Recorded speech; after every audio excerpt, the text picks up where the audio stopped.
नमस्कार दोस्तों, simplifying engineering education में आपका स्वागत है। आज के सेशन में एनालॉग इलेक्ट्रॉनिक्स सब्जेक्ट के अंतर्गत एवं इलेक्ट्रॉनिक्स कंपोनेंट डिवाइसेस सब्जेक्ट के अंतर्गत हम आज डिस्कस करेंगे the ideal diode, voltage current relationship of PN junction diode, limitations of PN junction diode. Ideal diode का अध्ययन करेंगे। देन वोल्टेज करंट की क्या रिलेशनशिप है डायोड के लिए, उसका अध्ययन करेंगे। Limitations of PN junction diode, उसकी लिमिटेशंस क्या है उसका अध्ययन करेंगे। दोस्तों, अगर आपने अभी तक सिंप्लीफाइंग इंजीनियरिंग एजुकेशन चैनल को अगर सब्सक्राइब नहीं किया है तो कृपया सब्सक्राइब कीजिए। नीचे बने बेल आइकन्स को दबाएं जिससे आपको लेटेस्ट अपडेट्स प्राप्त होते रहें। अगर आपको वीडियो पसंद आता है तो कृपया इसे शेयर कीजिए, कमेंट्स कीजिए और लाइक कीजिए। पिछले सेशंस में हमने डायोड के लिए उसकी फॉरवर्ड बाइसिंग और रिवर्स बाइसिंग का अध्ययन किया था और वीआई कैरेक्टरिस्टिक्स का अध्ययन किया था। आज हम डायोड में आइडियल डायोड को सबसे पहले अध्ययन करेंगे कि आइडियल डायोड क्या होता है। एक आइडियल मीन्स आदर्श, यानी जो हम चाहते हैं कि वो ऐसा परफॉर्म करे, तो आइडियल एक आदर्श डायोड है। A diode is said to be an ideal when it is forward bias and act like a perfect conductor. जैसा कि हमने डायोड की कैरेक्टरिस्टिक में देखा, जब हम डायोड को फॉरवर्ड वाइज में कनेक्ट करते हैं तो जब तक हम जो वोल्टेज सप्लाई वोल्टेज दे रहे हैं वो सप्लाई वोल्टेज उसकी बैरियर वोल्टेज से ज़्यादा नहीं होती है, तब तक उसमें कंडक्शन नहीं होता, जो कि जर्मेनियम के केस में 0.3 वोल्ट और सिलिकॉन के केस में 0.7 वोल्ट होता है। इसका मतलब जब सप्लाई वोल्टेज 0.3 वोल्ट या 0.7 वोल्ट से जब ऊपर होता है तब डायोड में कंडक्शन स्टार्ट होता है। लेकिन आइडियल डायोड में हम ये मानते हैं कि अगर हम जैसे ही सप्लाई वोल्टेज सप्लाई करते हैं आइडियल डायोड पर तो उसमें कंडक्शन स्टार्ट हो जाता है। That means it will work lies a perfect conductor. जैसे कंडक्टर में होता है कि जैसे ही आप सप्लाई देते हैं वैसे ही उसमें कंडक्शन स्टार्ट हो जाता है conduct with zero voltage across it. और डायोड के अक्रॉस जो वोल्टेज है वो जीरो होना चाहिए। जबकि हम डायोड के अक्रॉस वोल्टेज निकालते हैं तो हमें जर्मेनियम के केस में 0.3 वोल्ट और सिलिकॉन के केस में 0.7 वोल्ट मिलता है, जहाँ से हमारा कंडक्शन स्टार्ट होता है। सिमिलरली तो दैट मीन्स वोल्टेज के अक्रॉस जीरो वोल्ट होना चाहिए।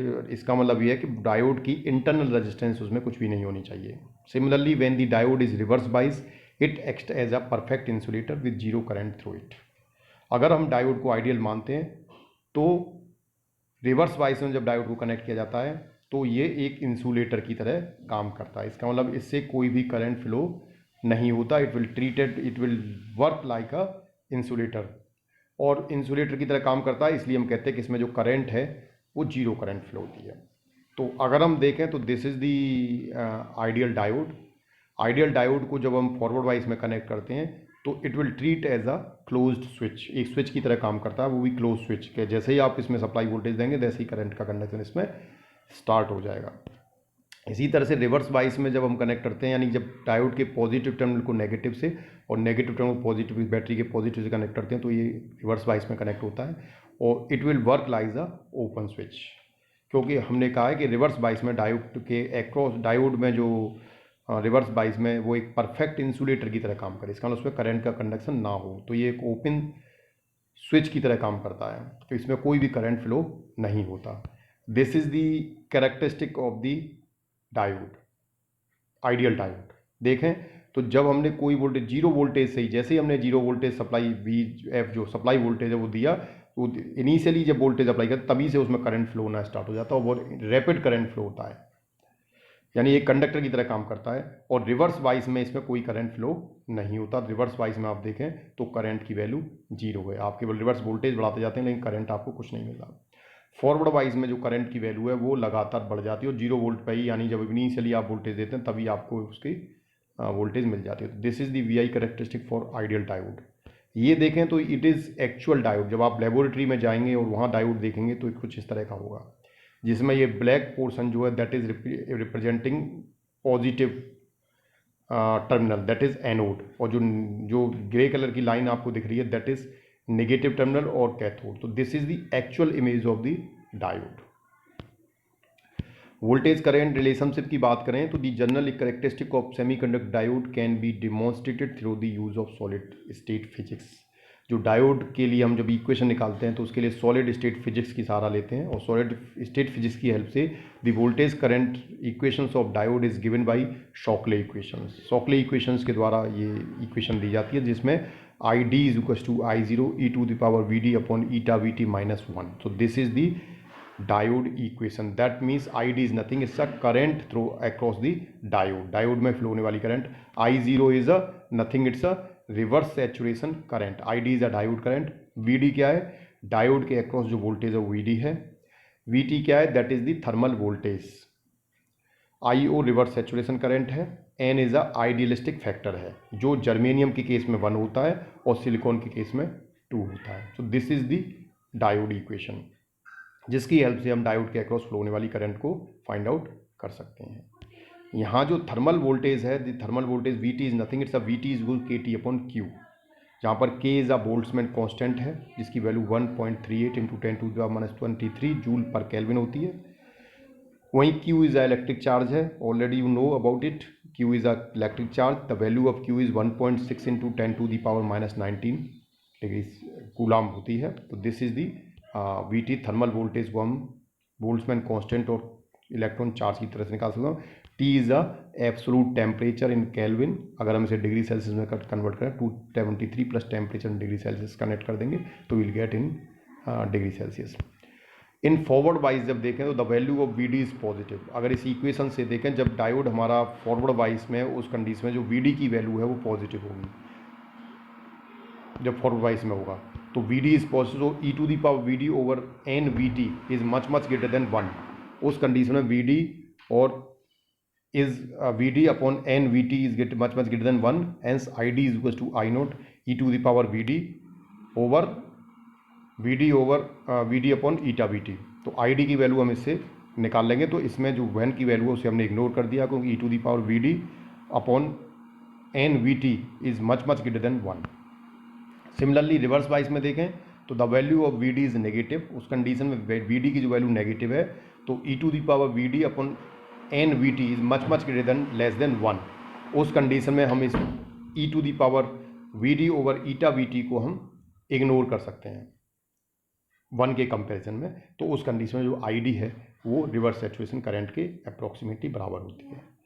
तो फॉरवर्ड वाइज हम कहेंगे जो डायोड करंट है वो I O E to the power V D over eta V T से दी जा सकती है, और रिवर्स सैचुरेशन में current I D equals to I O naught से कैलकुलेट की जा सकती है। Now we'll see the limitations in the operating conditions of diode. Limitations क्या होती है डायोड की? तो जब हम डायोड को यूज करते हैं तो ये 2-3 वैल्यूज़ हैं जो स्पेसिफिकेशंस है जो हमें पता होने, जैसे peak inverse voltage. Peak inverse voltage क्या होता है? It is the maximum reverse voltage that can be applied to the P N junction without damaging the junction. यानी पीक इनवर्स वोल्टेज वो होता है जो हम डायोड पर रिवर्स में लगा सकते हैं। इस पीआईवी से हमें ये पता लगता है कि रिवर्स वाइज में हमें डायोड को कितना वोल्टेज देना है। अगर उससे ज़्यादा वोल्टेज एक्सीड कर जाएगा तो जंक्शन डैमेज हो जाएगा। तो this is peak inverse voltage is a which is voltage which can apply in the reverse bias without damaging the junction. Maximum forward current, it is the maximum instantaneous forward current that can flow through P N junction without damaging it. Maximum forward current का मतलब diode से कितनी current forward bias में flow हो सकती है। अगर उस करंट से ज़्यादा करंट हम फ्लो करेंगे तो जंक्शन डैमेज हो जाएगा। Maximum power rating, it is the maximum power that can B dissipated at the junction without damaging it. जब हम उसमें सप्लाई वोल्टेज लगाते हैं डायोड के अक्रॉस तो उसमें करंट फ्लो होता है, और क्योंकि रजिस्टेंस का अपना एक इंटरनल इम्पीडेंस होता है तो उसके अक्रॉस एक पावर डिसिपेट होती है। तो कितनी पावर डिसिपेट जंक्शन से अक्रॉस हो सकती है वो उसकी पावर रेटिंग होती है। तो ये तीनों चीज़ें डायोड को यूज़ करने के लिए बहुत ज़रूरी है, जिससे कि हम रिवर्स वोल्टेज, फॉरवर्ड वोल्टेज और पावर जो उसकी लिमिटेशंस है उससे ज़्यादा ना हो। Now we comes on the static and dynamic resistance of the diode. तो स्टैटिक रेजिस्टेंस देखें, when the steady DC current flows through the diode. जब एक डीसी करंट डायोड से फ्लो होती है then the resistance of diode is called as static resistance. यानी diode से केवल डीसी करंट फ्लो हो रही है तो उस कंडीशन में डायोड की जो रेजिस्टेंस होती है वो स्टैटिक रेजिस्टेंस, यानी एक फिक्स अमाउंट की रेजिस्टेंस है, that will not vary. It is the ratio of the applied voltage on the diode to the current flow through that. तो ये अगर हम स्टैटिक रेजिस्टेंस निकालना चाहेंगे तो आर डीसी रेजिस्टेंस है is equals to V D upon I T. Diode के across जो वोल्टेज है और डायोड से फ्लो होने वाली करंट उनका रेशियो ले लेंगे तो you will get the static resistance, जिसे हम RDC बोलते हैं। इसी तरह डायनेमिक रेजिस्टेंस निकालें तो when the AC voltage is applied on the diode with DC voltage, यानी डायोड के अक्रॉस DC वोल्टेज के साथ साथ अगर वो AC वोल्टेज भी हम अप्लाई कर रहे हैं तो उस कंडीशन में जो डायोड की जो रेजिस्टेंस होगी वो डायनामिक रेजिस्टेंस होगी। क्योंकि DC के केस में तो वोल्टेज और वो फिक्स रहता है आपका, तो वहाँ पर रेजिस्टेंस भी फिक्स रहेगा। लेकिन जब आप AC अप्लाई करते हैं तो रेगुलरली आपका वोल्टेज चेंज होता है with the cycle. Hence it is the ratio of small change in diode voltage delta VD to the corresponding small change in diode current. जब आपने AC वोल्टेज जैसे ही apply करेंगे तो AC की जब आपने AC की जब वेव शेप आपने देखी है तो AC की वेव शेप में क्या होता है कि जो वेव है वो समय के साथ में परिवर्तित होती है, उसका मैग्नीट्यूड लगातार बदलता है। इस तरह की AC वेव होती है, चाहे वोल्टेज वेव हो या करंट वेव हो, तो इसका मैग्नीट्यूड समय के साथ लगातार परिवर्तित होता रहता है, जिसकी वजह से वोल्टेज में चेंज आता है। वोल्टेज और करंट दोनों चेंज होती है। तो अगर हम वोल्टेज में change the small deviation in the voltage with respect to small deviation in current, अगर delta VD upon delta ID को अगर हम रेशियो ले लेंगे तो will get the dynamic resistance that will it is denoted by the RD is equal to VD upon delta ID। Thank you, thanks for watching the video. अगर आपको video पसंद आया है तो आप इसे कृपया शेयर करें और कमेंट्स करें। धन्यवाद।